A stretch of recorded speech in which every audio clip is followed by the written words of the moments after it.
Stocktakes, also known as cycle counts or inventory counts, allow you to update quantities for multiple items at once, see any discrepancies, and keep a clear record of that specific count, both before and after. First, click on the Inventory tab from the left to land on Stocktakes.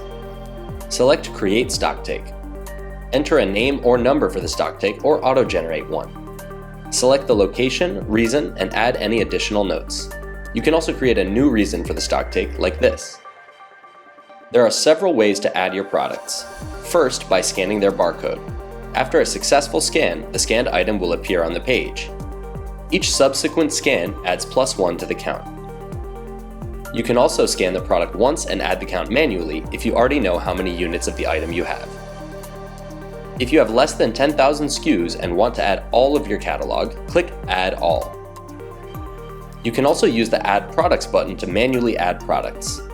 The modal will bring up all of the inventory enabled at the chosen location. Filter the list with this button.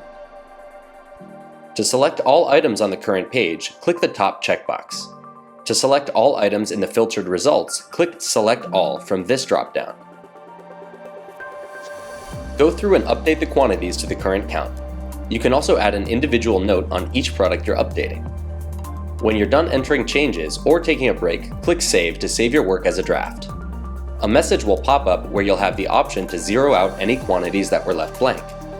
By default, empty cells in the actual column will not be counted when you submit the stocktake unless you click this toggle. Come back and continue editing later or approve the stocktake.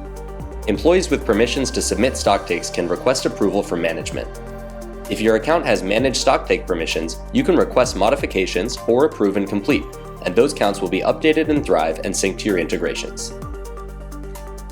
Though inventory counts touch all aspects of inventory, there are 2 reports available for stocktakes that we want to make special note of. First is the Due for Stocktake report. It shows items that have not been on an approved stocktake in the chosen date range. This report is useful to find items that still need to be counted, or identify items that you no longer carry and can delete.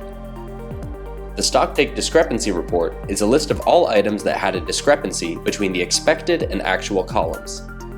It will show the cost per unit and total cost at the bottom, so it's a great way to track lost or damaged items. You can manage visible columns and configure other settings for stocktakes under the Feature Settings section of the Settings page. For more information, tutorials, and step-by-step guides, visit the help documents linked below. If you need additional assistance, please contact our customer care team using the chat bubble in the bottom right corner of our website.